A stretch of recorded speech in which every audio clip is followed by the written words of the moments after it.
Qual é o desafio de ser a primeira mulher a ocupar esse cargo aqui no Estado? Bom, eu vou começar falando desse assunto, Daniela, contextualizando, né, essa situação atual de eu ter sido escolhida como primeira mulher, né? Ok. Primeiro destacar que assim, que em momentos anteriores outros colegas também disponibilizaram seus nomes, né, e participaram de eleições, né, voltadas a essa formação da lista tríplice que vai encaminhada para o chefe do executivo fazer a escolha de quem vai chefiar a instituição. E nos últimos anos, tem sido uma prática histórica, né, por parte do Executivo, sempre escolher o membro do Ministério Público que foi o mais votado. Inclusive, internamente, há todo um compromisso institucional de nós só aceitarmos, digamos assim, essa nomeação se realmente formos o mais votados. Então, eu primeiramente destaco assim e agradeço enormemente a confiança dos colegas, né, porque tive meu nome como um nome bem chancelado, né, pela classe como escolha para chefiar a instituição. Então, assim, primeiro, eu acho que esse é um ponto importante. Eu estou chegando como primeira mulher, mas primeiramente pela escolha dos meus pares, né, para realmente assumir esse desafio e que contou também com a nomeação, né, com essa outra etapa que é da nomeação por parte do governo do estado, da governadora.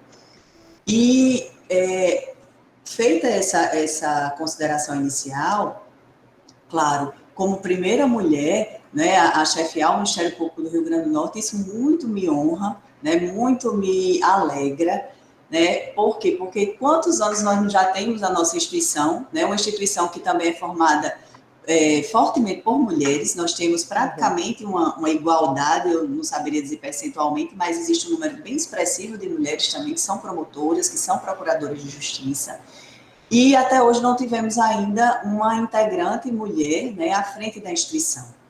E aí eu destaco assim, a importância também, nesse momento em que nós vivemos, da representatividade feminina nesses espaços de poder, né, como isso é importante. Por quê? Porque sabemos também que nunca foi, nem será, falta de capacidade de termos mulheres à frente desses espaços. Mas muitas vezes o que é que acontece? Todas nós compartilhamos esse exercício da vida profissional com várias outras tarefas, né? Uhum.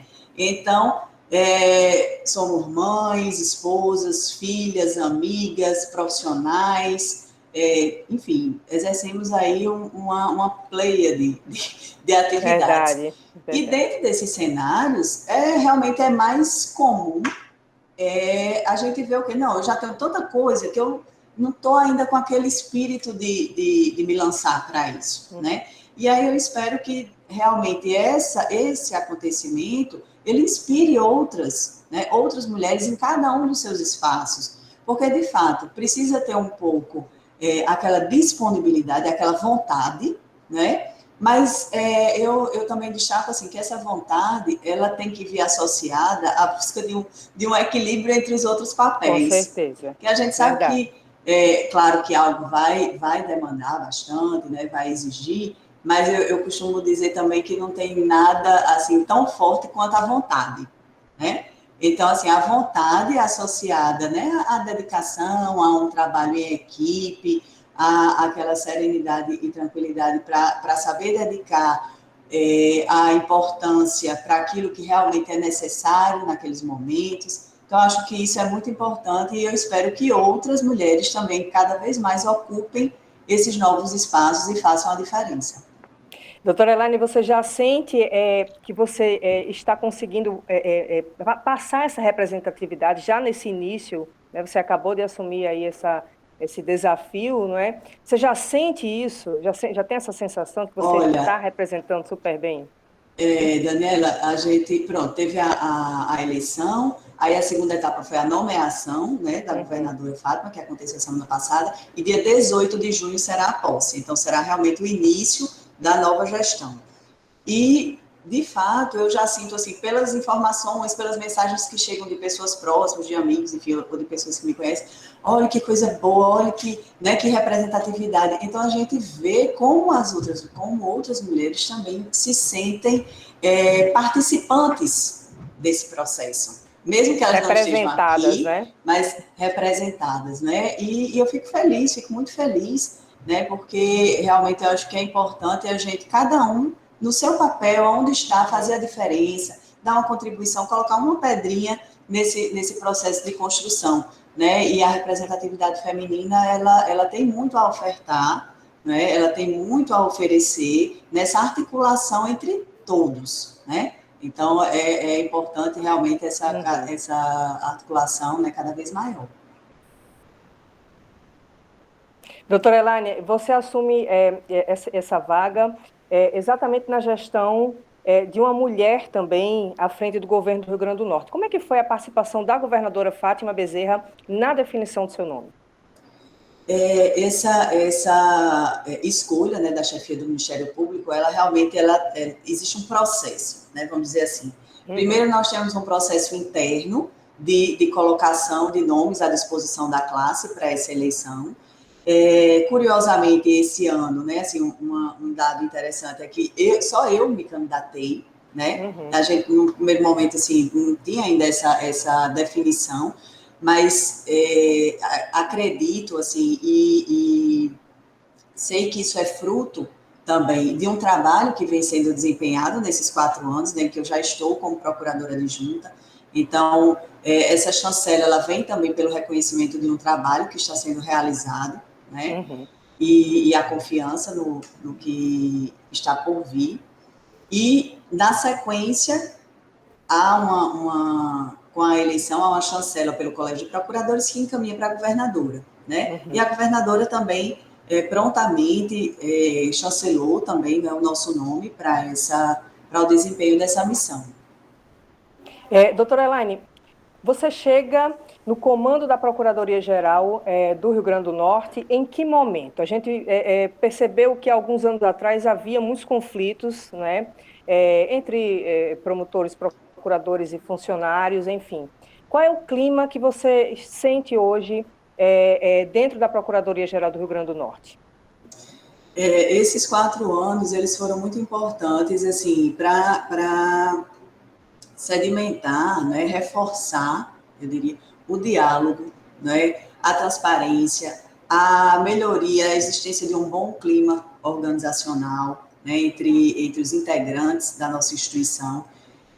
Os desafios foram muitos, né, nesses 4 anos, de tudo, né, a gente teve realmente assim, uma variedade de desafios, desde crise orçamentária até esse mais extremo, que tem sido realmente a pandemia. Sim. Mas a busca por um trabalho realmente articulado, né, próximo, com transparência, eu acho que isso realmente tem sido importante, né, a gente quer reforçar esse diálogo e essa aproximação para que, claro, as divergências, elas vão fazer parte, elas, né, fazem parte realmente da discussão. Muitas vezes, com as divergências, a gente pensa em novos cenários, né, com as discussões sobre diferentes posicionamentos. E eu acredito que o mais importante é também saber ouvir, né, saber se colocar diante dessas diferenças, tentar construir pontes. Essa é uma tônica realmente que a gente pretende adotar e caminhar nesse sentido. Doutora Elaine, agora a gente vai falar sobre um assunto que, inclusive, você acabou de tocar, que é a questão da pandemia, né? Você é titular, né, da 62ª Promotoria de Justiça de Natal, com atribuição justamente na defesa da saúde, né? Como é que você vê a atuação do Ministério Público hoje, né, com relação à pandemia do novo coronavírus aqui no Rio Grande do Norte? Como é que você enxerga a atuação do Ministério Público? Tem que melhorar em algum ponto? Está sendo excelente? Como é que a senhora vê essa atuação? Essa realidade, né, de pandemia, Daniela trouxe realmente assim, um desafio, uma realidade nova, né, que nos confrontou de forma bastante evidente. Eu, de fato, tenho essa titularidade, né, da Promotoria de Saúde, embora que nessa gestão do desempenho do cargo de Procuradoria Adjunta eu estou afastada e tem outra colega que atua lá na minha promotoria. Mas essa dinâmica, né, das promotorias de saúde, ela já vem se desenvolvendo de forma bem forte, e a pandemia, né, trouxe ainda uma realidade de mais demandas. Né? E vejam que essas demandas, uma coisa que eu tenho sempre reforçado, é que o Ministério Público, ele, como órgão, né, fiscal da lei, defensor dos direitos fundamentais, ele também deve estar cada vez mais próximo das necessidades da sociedade para que a sua atuação produza resultados socialmente relevantes. Então, no que diz respeito à atuação das promotorias de saúde, você veja que isso também teve um papel de centralidade, né, na atuação das colegas. Desde o primeiro momento em que houve um reforço para aquela questão da instalação de leitos de UTI, até agora no momento em que existia uma maior demanda relacionada à própria garantia da vacinação, né? Então, são assuntos que estão em evidência pela necessidade, pela realidade, e que tem tido um acompanhamento diuturno por parte das colegas que atuam nessa área, não só em Natal, mas também por parte dos colegas que estão atuando e acompanhando essas demandas nas suas promotorias. Como é que a senhora enxerga essa atuação do Ministério Público, por exemplo, em uma parceria, digamos assim, junto com o governo do Estado, exatamente na tentativa de se estabelecer essas questões estruturais, né, com relação à pandemia, e também com relação a outros assuntos, questão, por exemplo, de decretos, né? O Ministério Público também tem atuado nesse sentido, de se posicionar. Como é que a senhora vê essa atuação direta, específica do Ministério Público e em parceria com o governo do Estado? Eu diria, Daniela, o seguinte: primeiro que nessa pandemia, né, a pandemia ela colocou de fato uma nova realidade, né, e a gente percebe quanto todas as situações, os contextos, eles estão relacionados, né? Um fato que acontece lá na China repercute aqui e daqui, enfim, para todos os demais espaços. Além disso, isso mostra também a necessidade de cooperação, né? Então, cada órgão, dentro do seu papel, do exercício do seu papel, vai realmente atuar e buscar a concretização das ações necessárias para que as medidas sejam efetivamente adotadas. No que diz respeito aos decretos, né, o Estado, os municípios têm adotado isso, o Ministério Público preocupado, né, com essa realidade, que é uma realidade que interfere, que impacta na sociedade e, portanto, também traz a reboque a importância do Ministério Público estar atento, vigilante, né, e acompanhando, traz também algumas discussões sobre quais medidas são as mais adequadas naquele momento ou não, né, e isso é a realidade de cada momento que vai apontar o que se faz necessário, né? Não existe resposta, né, pré-formulada, nem contexto já pré-estabelecido, mas o que eu reputo mais importante, de fato, é o acompanhamento dos acontecimentos do cenário atual e das medidas que são necessárias para viabilizar as melhores respostas naquele momento. A senhora entende como salutar, então, essa relação, essa atuação do Ministério Público junto ao governo do Estado na questão da pandemia? É importante essa atuação. É importante que o Ministério Público ele esteja acompanhando, né, vigilante, e também com uma postura colaborativa, porque a articulação ela tem como beneficiário esse destinatário social, esse destinatário final, que é a sociedade. Né? Então, é muito importante que os poderes, que os órgãos eles se articulem, eles estejam em constante contato, né, em articulação, para que exatamente as medidas que estão sendo pretendidas para a melhoria dos cenários, né, seja no caso do Estado, seja no caso do município, elas realmente encontrem um resultado positivo. Doutora Elaine, e assumir a chefia da Procuradoria-Geral do Rio Grande do Norte durante a pandemia, isso lhe causou algum tipo de receio pelo momento ou não? Ou você realmente tem essa vontade, né, e de realmente encarar esse desafio, mesmo diante de um cenário... Porque a pandemia ela acaba influenciando em todos os setores, né? A gente está discutindo exatamente a participação do Ministério Público diretamente nesse caso. Mas houve algum receio? Será que eu realmente devo assumir? esse compromisso durante esse período, durante uma pandemia tão drástica, né, tão assustadora que tenha ocorrido no mundo inteiro? A pessoa, né, Elaine Cardoso, como é que você se colocou aí nessa situação? Daniela, de fato, assim, todo desafio ele já traz um mix, né, de emoções, porque é aquela disponibilidade, ao mesmo tempo o sentimento de incerteza, porque você não sabe o que está por vir, e quando Exatamente. a gente se depara com uma realidade como essa de pandemia, a gente sabe que muito de incerteza ainda paira, né, nesse cenário. Porém, eu também me sinto estimulada no sentido de que a pandemia veio, nós estávamos desenvolvendo um trabalho, né? Esse enfrentamento, ele não se dá individualmente, ele não se dá isoladamente. Eu acho que essa também é uma grande lição da pandemia.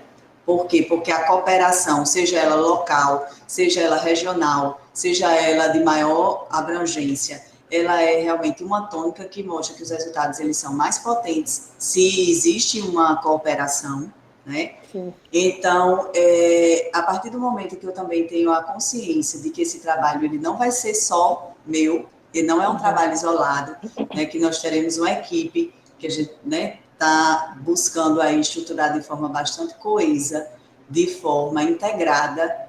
Eu acredito que o que se pretende é a continuidade, né, de ações importantes que foram implantadas, mas também a construção, né, de um processo que vai ter novos avanços, né, Uhum. novas perspectivas, e que o Ministério Público consiga cada vez mais trazer, que é um ponto que eu tenho sempre frisado, que é o Ministério Público buscando alcançar, né, resultados e resultados socialmente relevantes, né, resultados que atinjam aqueles problemas. Claro, dentro da atribuição do Ministério Público, a gente vai fazer aquilo que não está dentro do Uhum. nosso ministério, mas que dentro do que nós pudermos, dentro do que for a nossa missão institucional, a gente possa cada vez mais entregar à sociedade melhores resultados. Doutora Elaine, a senhora falou sobre união, né, a força da união durante a pandemia, né, como a gente precisa estar unido nesse momento, né? E aí eu lhe pergunto como é que a senhora enxerga, como é que a senhora, qual o seu olhar, até como procuradora-geral já, né, do Rio Grande do Norte, sobre essa questão do que a gente chama de guerra de decretos, né? O governo estabelece um decreto com base no Comitê Científico Estadual e a Prefeitura de Natal, por exemplo, tenta alterar, tenta flexibilizar mais, né? E isso, segundo levantamentos, né, acaba causando uma confusão, né, na população. A população fica sem saber para onde ir, digamos assim, não é? Como Procuradora-Geral do Rio Grande do Norte, de Justiça do Rio Grande do Norte, como é que a senhora enxerga essa questão da guerra de decretos?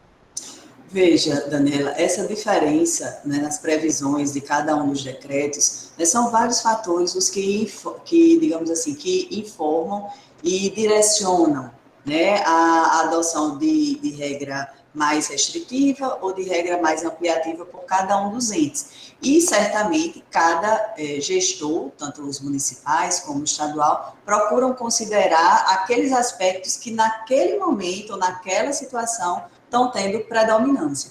Por Uhum. isso que é tão importante,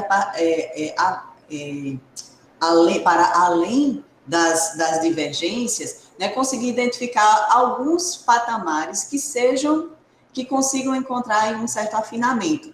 Tanto por esse aspecto que você colocou, de não gerar na própria sociedade uma discussão ou uma Uma dúvida, sensação né? de dúvida, bom, aqui vale o quê, ali vale o quê, né? Mas, de fato, a gente sabe que são diversos os elementos que também compõem essa decisão, né, de cada um dos chefes dos executivos, né, seja municipal, seja estadual. Ok, doutora Elaine, me diga uma coisa, como é que o Ministério Público ele se estruturou para essas reduções do duodécimo em decorrência desses impactos financeiros, né, causados pela pandemia? Como é que está essa situação né, do duodécimo, né, no Ministério Público, principalmente nesse momento, né, que a gente está vivendo? Isso. Essa foi uma realidade que nós enfrentamos desde o início da gestão. Né? Na verdade, quando a gestão atual começou em junho de 2017, 2017. Nós já tivemos uma primeira dificuldade pelo momento de crise financeira da época, que não tinha a ver com a pandemia, mas era decorrente, né, de outro cenário. E tivemos que também começar a pensar já em outras alternativas e outras estratégias, então essa ginástica para tentarmos diminuir nossos custos, né? Fazermos mais com menos tem sido uma constante, tem sido realmente uma constante. Na pandemia, esse exercício ainda foi maior, né, porque houve um contingenciamento também o ano passado, e isso faz com que a gente também precise trabalhar com vários cenários. Um cenário A, se a situação, né, se mantiver dentro de uma certa previsibilidade, um cenário B, se nós tivermos uma restrição, e isso, com essa realidade da pandemia, também trouxe um outro aspecto que foi a importância das tecnologias, da virtualização, né, de conceder também esse acesso à população de forma virtual, né? Então, é uma mudança de cenário, de transição, que nós também estamos fazendo, né, e acredito, estamos fazendo esse dever de casa bem, porque procuramos nos adaptar a essa nova realidade, mas também tentar enxugar ou otimizar, né, redirecionar até alguns investimentos que nós tínhamos para determinadas áreas, mas pensando exatamente nesse fortalecimento, porque o setor público, de um modo geral, também tem passado por essas transformações, né? E o Ministério Público não tem sido diferente. E a gente percebe nos sistemas de justiça que hoje há uma tônica muito forte tem uma tônica muito forte do incremento e da consolidação de sistemas para esses trabalhos, né? Não só diante do contexto da pandemia, mas porque a virtualização já vinha sendo sinalizada e ela foi fortemente consolidada, né? Ou pelo menos está sendo nesse processo de transição, que nem tudo ainda é virtual, mas que tem havido realmente um avanço bem significativo. Bastante, né? Basicamente vivemos hoje assim, né? E para a gente encerrar o tema pandemia, né? E aí estamos aqui quase no limite do horário, né? Que Fred nos concedeu. Como é que a senhora tem visto, por exemplo, a atuação do Ministério Público com relação à questão da educação, né, das escolas, volta das escolas, funcionamento presencial, né? A gente tem visto muita discussão nisso, o Ministério Público entrou também nessa questão. Então, como Procuradora-Geral do Estado, como é que a senhora tem visto a atuação do Ministério Público junto a essa questão da educação, da volta às aulas presenciais, enfim, toda essa questão que também diz respeito, faz parte da crise pandêmica que estamos vivendo?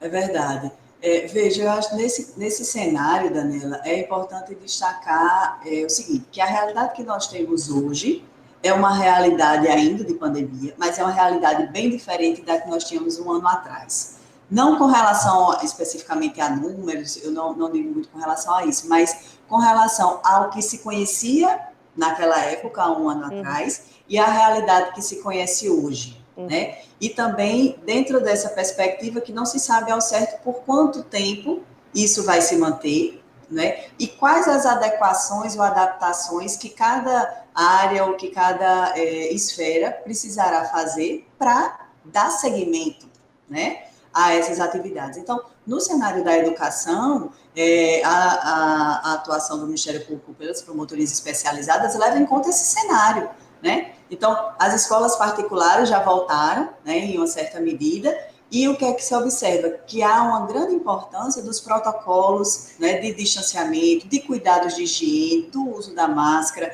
Essa vai ser uma realidade que vai permanecer durante muito tempo, né?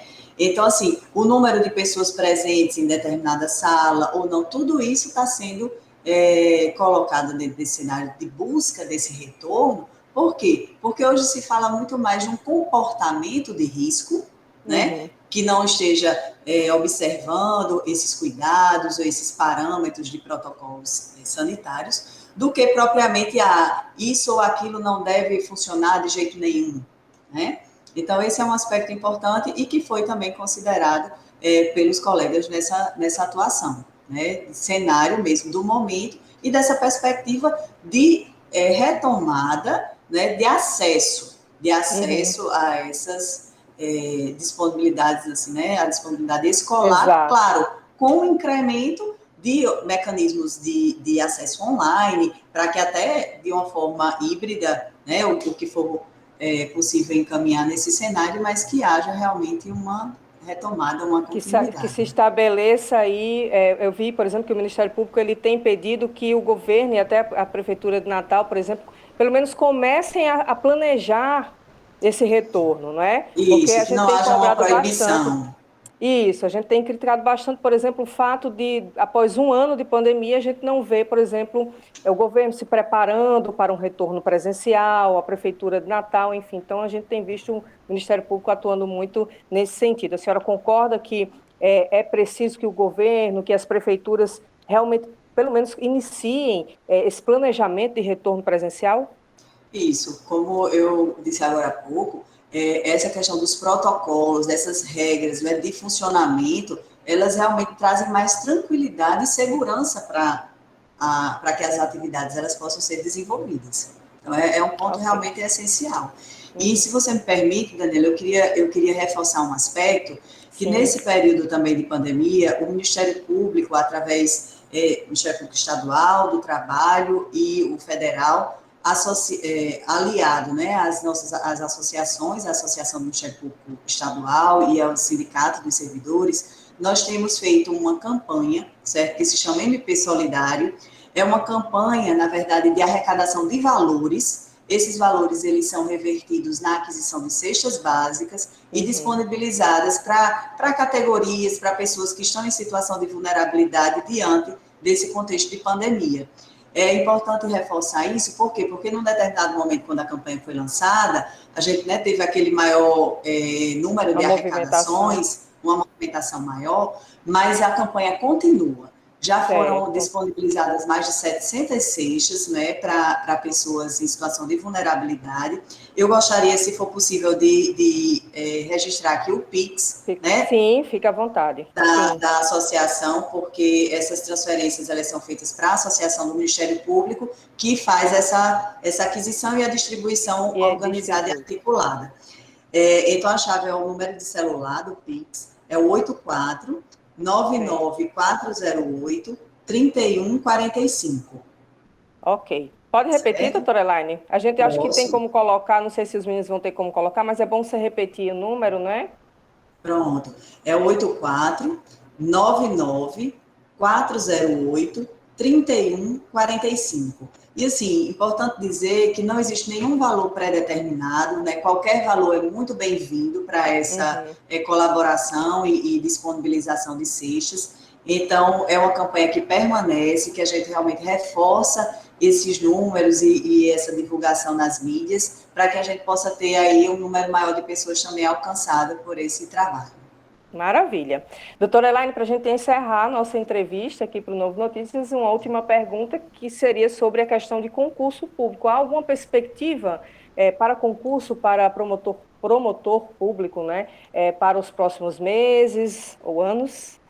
Bom, no momento, né, Daniela, ainda não, né? No momento ainda não, e até como eu coloquei há pouco, esse cenário em que a gente tem realmente essa ênfase na virtualização, no atendimento remoto, tudo isso faz com que a gente também precise reavaliar essa execução desse trabalho, que é importante registrar. Durante a pandemia, a gente não teve queda de produtividade, né? Isso exatamente em função do uso cada vez melhor desses equipamentos, dessa tecnologia. Então, a gente não pode dizer que houve um prejuízo para a sociedade, a pandemia, a atuação do Ministério Público diante da pandemia, e é algo que precisa ser cada vez mais reforçado. É um caminho sem volta, né? E tudo isso traz novos parâmetros também para serem avaliados. Por isso que essa questão da existência de eventual concurso é algo realmente que precisa ser Tem que tratado dar com mais no momento cautela, né, ainda doutora com mais Elaine? cautela, isso mesmo. Ok, doutora Elaine Cardoso, primeira mulher a ser Procuradora-Geral do Rio Grande do Norte. Parabéns mais uma vez e muito obrigada pela entrevista ao Novo Notícias. Muito obrigada, Daniela, obrigada a todos, né? Foi um prazer. Um beijão e até a próxima. Até, obrigada.